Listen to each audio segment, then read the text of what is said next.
Creative juices are flowing at the Museum of Science and Industry this morning as a group of young artists recreate the work of a famous artist. It's part of a new exhibit that's due to open next month, and Kim Vadas is out there. And have you been painting along with the rest of the crew, Kim? No. These are real artists at work. Oh. I'm just looking. I don't touch. You know, you're not supposed to do that in a museum. Well, anyway, that's true. This is from sketch to sculpture. What we're talking about is a celebration of Keith Haring's artwork. And this is one of the original murals that was painted over in Grant Park a decade ago. And now they are recreating it here at the Museum of Science and Industry with the help of some students from Wells Academy who were some of the original artists in the project. Now, Mark Hayward here from the Museum of Science and Industry.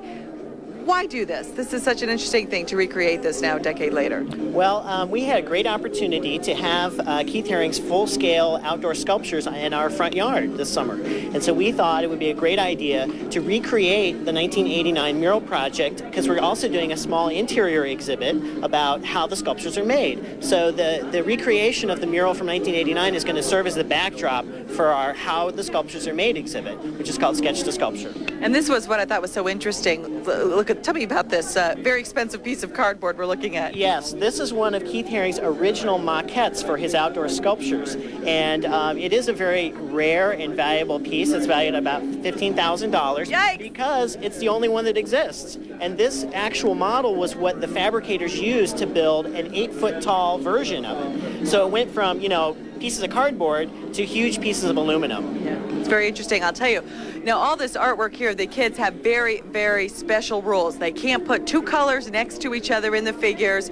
So while it won't be exactly as the same as the original mirror, they do in fact have a lot of rules to follow. The kids are obviously from Wells Academy. Also, it's interesting to note who we have here is Irving Zucker. He is with Wells Academy, and interestingly enough, he was one of the very first people who brought Keith Haring here to Chicago to work on the project at Grant Park. I mean, you might have been at Art Museum in New York, said, hey, come on to Chicago, let's build a mural. Why should we be celebrating his art at this point? Tell us about it. Well, Keith came here and he loves working with kids, and he loves making contributions to communities and to schools, and this is 10 years later now, and we felt it was important to remember what he did for us 10 years ago. He came here for free. He spent a week working with our students in Grant Park in the wet and in the cold sometimes, and it was a pretty incredible thing, and it's great for the kids to have hands-on experience. It's a wonderful learning experience for them. Give us an indication. I mean, these figures are so famous, and we all see them from your shirt. What is so unique about his art that we should be celebrating? Well, there's something very primal and immediate about it, and it communicates so clearly to each person. They bring to it their own ideas, and the symbols were part of a symbol system that he had, and it's very, very easy to understand, but at the same time everybody brings their own thing to it. Including these students. This is great. Obviously, May 7th to September 12th, coming to the Museum of Science and Industry. The kids themselves, they've been really enjoying this. I'm going to go up to this one. She's the one who did the dog that I love. Do you guys remember this dog? You having fun up here? Yes. Yeah. What's so special for you, real quick, to be able to put this together? It's special because it's just something very creative, and you can freestyle whatever you want to do. Do whatever you want. Isn't that a great way to look at it? Anyway, Nasita, Art in Progress, Museum of Science and Industry. It'll be opening up next month. Back to you. And isn't it fun for the kids to be able to say to their parents, hey, come to the Museum of Science and Industry. I have something on display. I know. It's a painting party. They've got the rock music going on. They're having a great time here, trust me.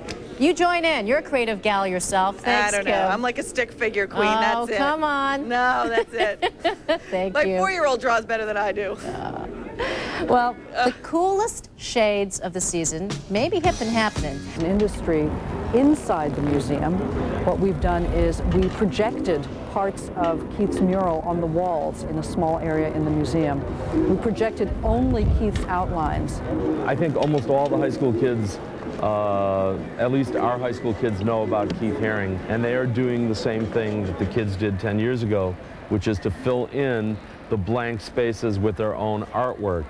Well, I'm doing a little fire pattern on here. I was a little fired up this morning, getting started and everything. Well, first of all, I'm just drawing some lines over here, some squiggly lines, just a little pattern that I made up, as I go along. and it's gonna reach all the way down here.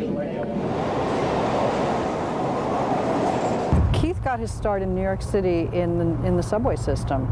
That's really how he first gained notoriety before he became famous worldwide. I started drawing in the subway in New York in about 1980, partly out of a need for a place to draw, but mostly really out of a desire to reach directly an audience or a public that was out there without going through the usual procedure of going through the galleries and museum situation. So I wanted to sort of cut through all that and take it directly to where the audience was, which was in the street, or in this case, in the subway. One of the things about Keith's work is that he had a vocabulary of characters. There's the dog, the barking dog, which for Keith sort of represented all animal energy. The baby was about human energy and the most pure life form, a child. These are images that turn up repeatedly in his artwork in different juxtapositions, creating his own language. Keith had a very wide range of work that he did, and he wasn't a typical studio artist. He didn't just stay in the studio and paint and show his work. He was out in the public all the time. He did murals all over the world.